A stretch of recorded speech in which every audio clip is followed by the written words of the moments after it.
Hey Adventures, so today is going to be my wrap up for the month of September. I read 6 books in September, and so yeah, let's go through these stats kind of. I finished one ebook and I finished, well, e-novella, and I finished one physical book, and then I listened to 4 audiobooks. Or yeah, I think I listened completely to 4 audiobooks in this month. Something like that. I might have started one of them last month, but whatever. I finished them at least. So let's go through this list here. So the first book I listened to was A Tale of Two Cities by Charles Dickens. This is one that it's technically a reread for me. I read it probably in high school, probably about 14, 15. And so it's been plenty of time since I read it, and I didn't remember anything about it. And that's not entirely true. There was a couple things that I did remember, and now I'm struggling to remember what the things were that I remembered at the time. Oh no, that's not true. The things that I remembered were there was something that there was, and I didn't remember it until I got to the book, or I got to the part in the book, and that was when they took the shoemaking tools from the old guy and they disappeared. And for some reason that scene stuck in my mind, and so when I got back to it, I was like, oh, I remember this, and that was interesting to me. But the rest of the book, I really didn't remember anything about this story at all.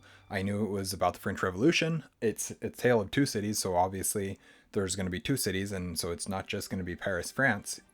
But I had no idea what the other city was. Honestly, I wasn't even paying attention or thinking about the fact that there's two cities apparently in this story.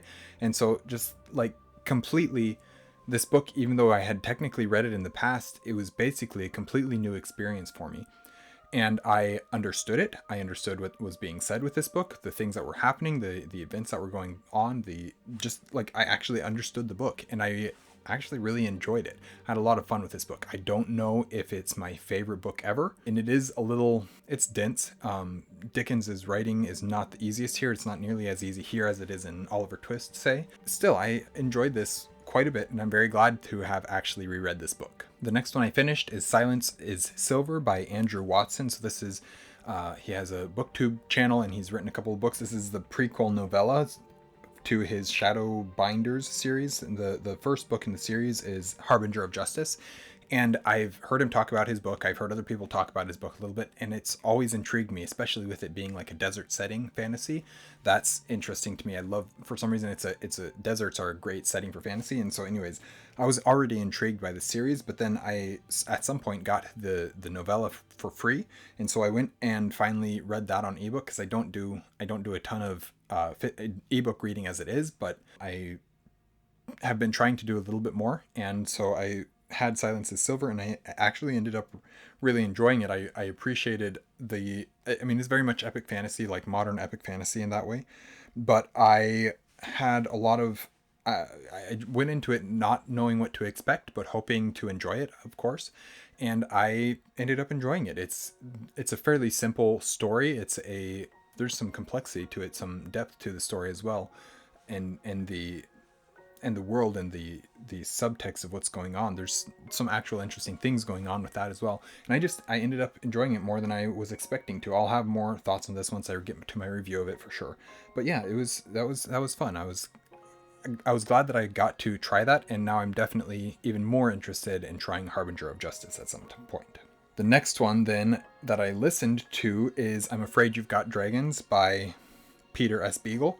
I have on my shelf The Last Unicorn, but I haven't read that one yet.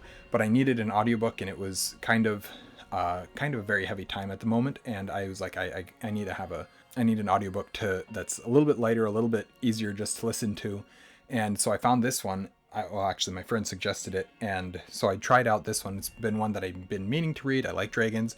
I've heard wonderful things about Peter S. Beagle, even though I haven't read his Last Unicorn yet, which I need to and I want to. So I ended up going with this one, and I ended up really enjoying it as well. It's not my favorite, it was nice to have something pretty drastically different. And it's YA to some degree. It's or maybe even like middle grade in terms of like tone. And then we got some dragons, which is always wonderful for me. It kind of all around was a nice story, and was kind of what I expected from a story about dragons. And at the same time, it was surprising to some degree. And I'll have more thoughts on it when I get to my review of it. and I have time to actually sit down and write out my thoughts, process my thoughts in that way. But overall, I ended up enjoying I'm Afraid You've Got Dragons as well. After that, I listened to Eversion by Alastair Reynolds. This is one that I'd had on my list for a while. I'd been wanting to try another Reynolds, and so I was looking through a couple, and Liam from Liam's Lyceum mentioned that this is a good one, or that one that he had enjoyed, and so I was like, okay, I'll look into that one. And it was, the audiobook was available from my library, or not really. I put it on hold. It had been on hold for like 5-6 months, something like that, 9 months. I don't remember when I actually put it on hold, but it was on hold for a long time. And then it finally came through, and I was super excited, and I went into it, and it was nothing like I was expecting. I didn't know what to expect, but it was nothing like I was expecting. It was not some science fiction, futuristic, crazy, conceptual story. It was a historical fiction that with like a science fiction twist to it. And I went into it and was like, this is so good. I'm enjoying this so much. And the historical fiction aspect of it just really made me love those first, probably I think it was the first 3/4 of the book. I just loved. And then that final quarter was not as strong in my opinion, but those first 3/4 were just fantastic. And I enjoyed them so much. While I was reading, within the first couple of chapters, like, if this book sticks the ending, it's going to be my favorite science fiction book of all time. I don't think it quite stuck the landing as hard as I wanted it to, but I ended up, for those first 3/4 of the book, I was just blown away by how good the story was and how much I was enjoying it. So definitely lots of good things. Not to say that that final quarter was bad. It wasn't. It was just not as good as those first 3 were. Like, those first 3 were just incredible, and then this final one was not quite as strong, and that was a little bit disappointing to me. But overall, just fantastic science fiction novel. I'm excited to get to my review of that one as well, because I want to process my thoughts a little bit on that one as well. Then I listened to Driving Blind by Ray Bradbury. This is another one of his short story collections. And I was looking for a novel, and I think the only novel of his that I haven't read, because apparently he didn't write very many novels or something like that, is, or whatever the third book in the Greentown series is, but I believe that's not even a novel. That's a novella, I believe that's a novella. And then the other one is Martian Chronicles, which I haven't read yet either. And so there's only like a couple of novels left of his that I haven't read, and that's kind of disappointing, because I really loved the other novels of his that I've read, which are Something Wicked This Way Comes, Fahrenheit 451, Halloween Tree is more of a novella, and then what's the other one? Dandelion Wine. And Dandelion Wine is probably my favorite Bradbury book that I've read, story that I've read so far. Just fantastic. But anyways, because of that, I've been mostly reading his short story collections recently, and I came to this one, and I came to Driving Blind, and I didn't know what to think of it. I went into it listening, kind of looking for some of the connections, some of why he lumped those short stories together into this collection. And he talks about it a little bit at the end, that it's kind of, in many ways, like a autobiography, or a fictionalized autobiography to some degree for him. And that, I can look back on that and I'm like, okay, that's kind of interesting. That's kind of an interesting aspect of it. But specifically what I noticed about it is all the stories have to do with, at least the way that I'm categorizing them, remembrance and a little bit of like legacy to some degree. And those things, I guess what I really like about reading Bradbury's short story collections is that I am putting in the effort to try and find the connection between the through line between each of the stories. And so that's something fun for me. I did enjoy it. It's not my favorite. It's not even my favorite of his short story collections, but I enjoyed it well enough. And there's some good stories in it. Primarily, the biggest thing that I love about Bradbury's short stories is they're helping me to know what a short story is and how to write short stories, how to tell a short story. I'm actually processing the method for creating a short story finally. And that's something that I've been looking for so long, because it's so easy for me to sit down and be like, okay, I've got this idea. I think I can make it a short story. And then I start writing out all the stuff that's going to happen in it, or all the lore, or all the world building, or all the character, or whatever it is. And I get into it. I'm like, this cannot be a short story. This is just a full length, a big, long story. And reading the Bradburys is helping me to see, okay, this is how I can write short stories. That being said, I am kind of tired of reading Bradbury short stories. I just want to read another novel by him. And so I'm probably going to slow down on my Bradbury reading for a little while and hope that I can come back to it at some point where I'm just really wanting more of his flavor, because I love the flavor of his stories, the style that he writes and the atmosphere. I love all of that. I'm tired of the short stories. I want something more meaty, something more substantial. And so I'll probably hold off on Bradbury short stories for a little while. And okay, so the last book that I read, and this is one that I physically read, I didn't start it in October, but I am glad that I actually finished it in October. That was a big goal of mine, was to finish this in October, because it was in my Q3 MBR as one of the books that I wanted to read in October. I had 2 that I was really trying to, and I didn't get to either of them because I read too slow and I waste too much time not reading the books that I need to be, or not prioritizing things in order so that I can get to the books. Not prioritizing books, I guess. I'm rambling. Anyways, the book that I finished physically is More Than Legends, a More Than Human novel by J.R. Carroll. This is the 4th book that he's released in this More Than Human series.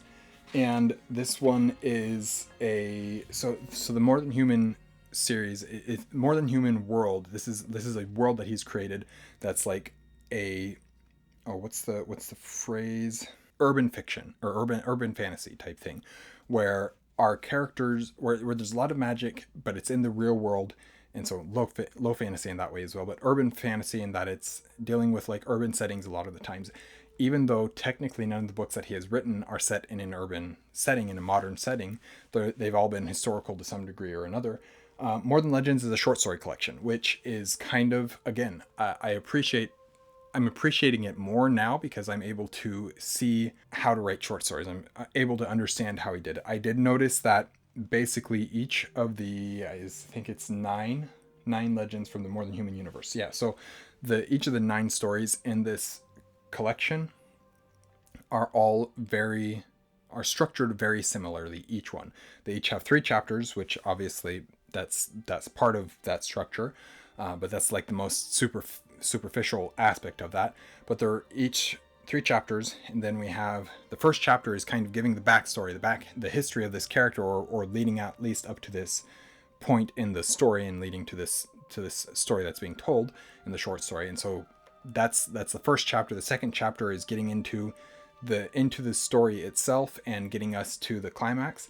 And then the third chapter is basically that final battle, that climax, that final battle, and then closing out the story. And so each of the 3 were very structured very similarly, or each of the 9 stories were structured very similarly like that.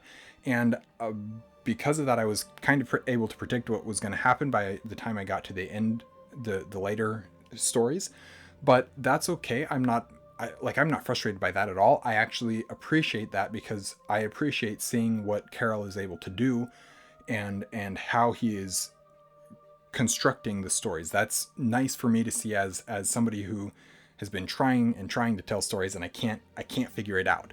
And so seeing him do it and be like, okay, here's my structure that I'm going to use, and it's going to work all 9 times. And so that's kind of nice to see as well, especially pairing with the Bradbury that I've been reading and analyzing as well. So not my favorite of the Legends books, of the More Than Human books that he's written, but it's still enjoyable. Like it's fairly lighthearted, fairly, what's the word that I want to use?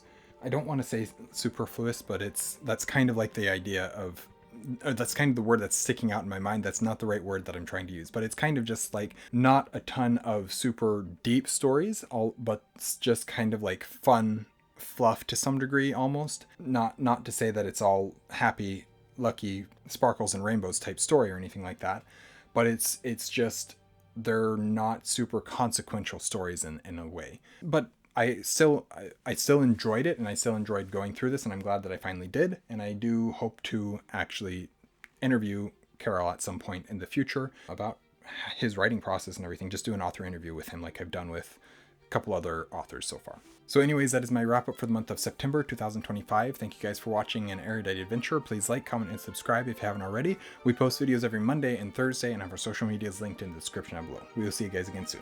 Stay warm.